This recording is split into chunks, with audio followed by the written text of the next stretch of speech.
the Radio Forrest podcast.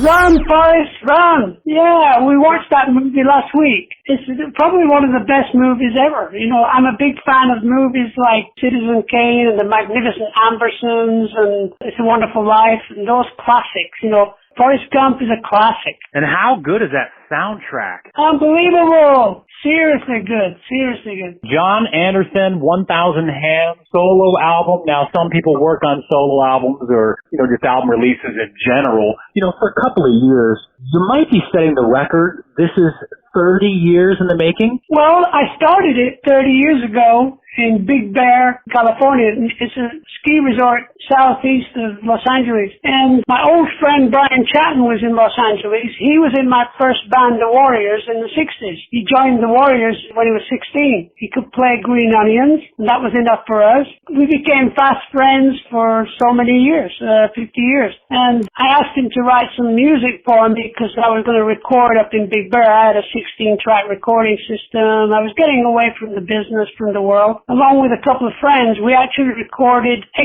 songs, including a John Lennon song, which was Nobody Told Me There'd Be Days Like These. A great song. What happened was, we were having so much fun up there. We were up there for about 2 months, got very stoned a lot of times.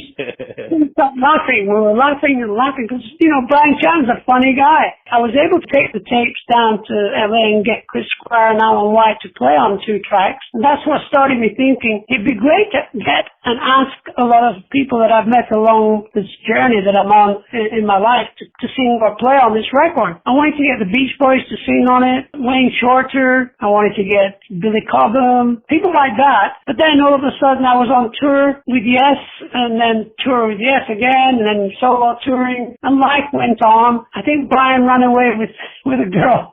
Then about 2 years ago, I got a phone call from a producer called Michael Franklin. He lives in Orlando. And he called me up and said, those tapes you did in Big Bear? I said, yeah, they're in the garage.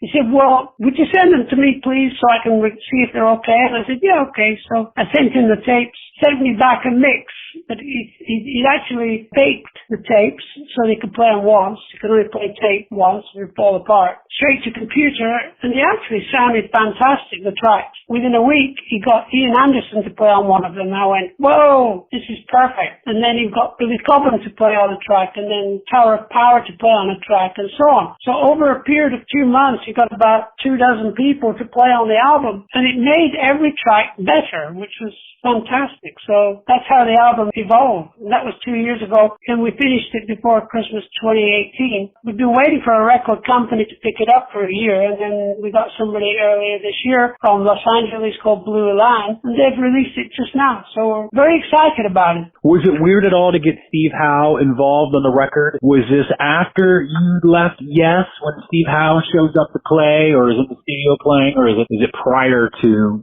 sort of the falling out with the band? No. I never fell out with anybody. I just got sick, and they carried on with me, which is what they wanted to do. And I got on with my solo career, which I really love. Me, my wife, and a guitar. You can't beat that.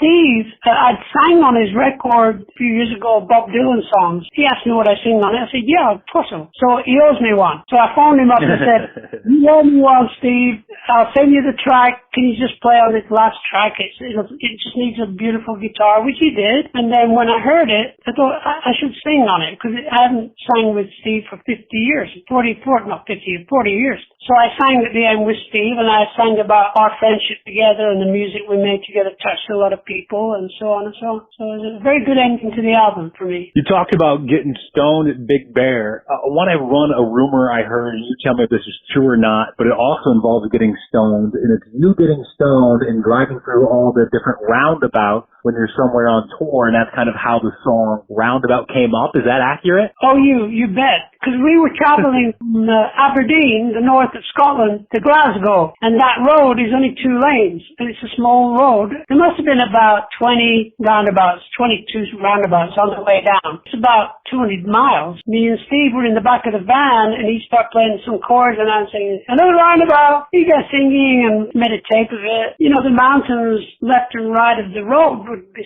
so high, and you'd only see the base of the mountain where the road was, and you look up, and you couldn't couldn't see the top because the clouds were so low. So I wrote down mountains come out of the sky and they stand there and things like that. And 24 hours later we'd be home in London. 24 before my love, I'd be there with you. Song is all about getting up on stage and performing. How did that feel then to play that song with Geddy Lee when you guys get inducted into the Rock and Roll Hall of Fame? When you're stoned in Scotland, do you ever think, I'm going to jam this with Rush someday on stage? I mean, that's got to be kind of surreal, or since you've been doing it so long, that's just kind of how life goes? It was seriously heavenly. It was like, obviously, you're going to play in front of 10,000 people and lots of people who are musicians, and you want it to be good, and we played so good that night. It was like kind of magical. Geddy was brilliant. Yeah, he said it was a little emotional filling in for Chris Squire. That had to have been sort of awkward, too, for you, knowing him as long as you had. No.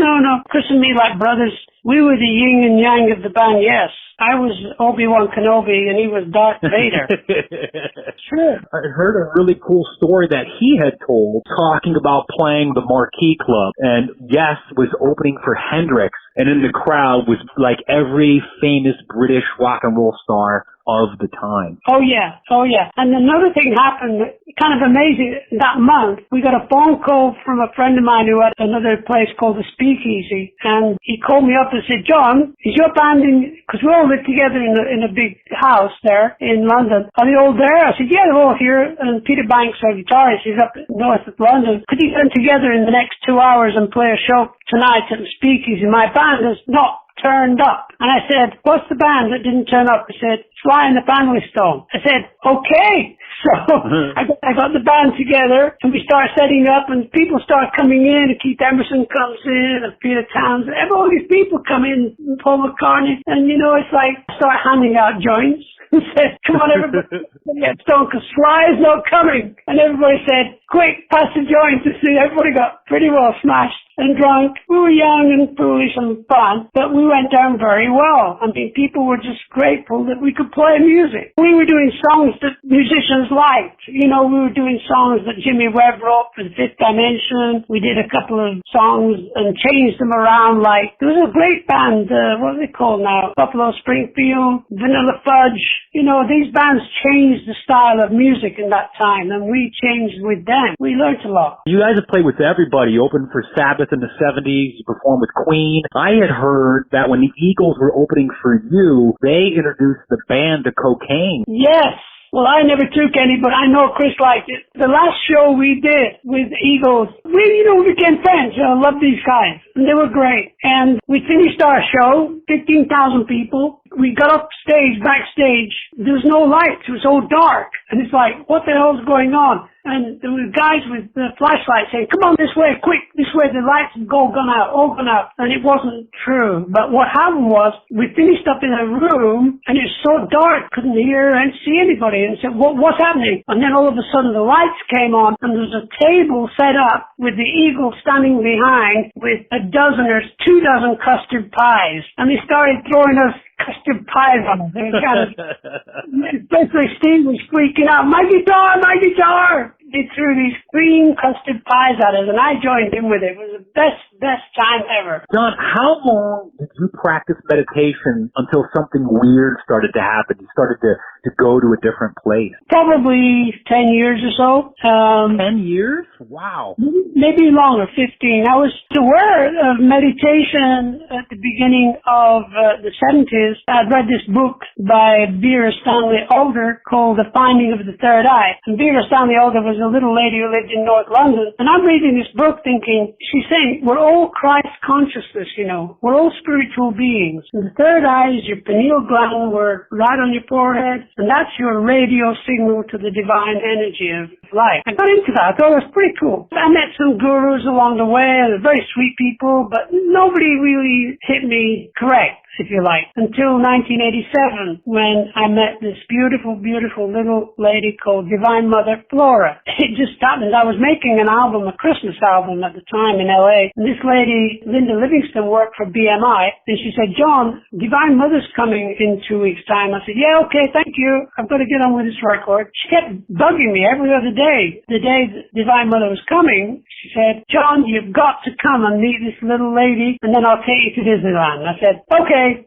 So I went to meet this lady in a small house near the airport. No big fanfare or anything. It was just flowers around this beautiful little lady reminding me of my mother. I sat in front of her and she said, God is free. And I said, thank you. And then we went into meditation and she took me into a meditative state, like incredible, quite incredible. And I came out of it. I seemed to stop breathing when I was up there in this energy. And then I came back and she said, now, John, you have to practice and practice to go back to that place, okay? And I said, thank you, Divine Mother. Thank you. And she gave me the mantra. So I thought, I can do this. And I went on tour with Yes, and halfway through the tour, I couldn't relax because I wanted to meditate correctly, and I just couldn't stop the mind, crazy mind, ego mind, talking about, what are you going to eat after this? What are you doing then? And then what do you think of the show? So I thought, I'm going to ring up and speak to Divine Mother Flora, and I did. I phoned her up. She was in Honolulu, and I told her the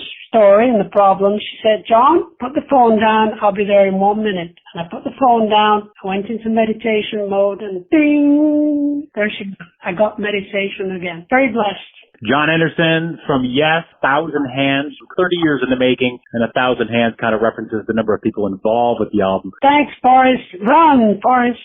I'll talk to you soon. Thank you.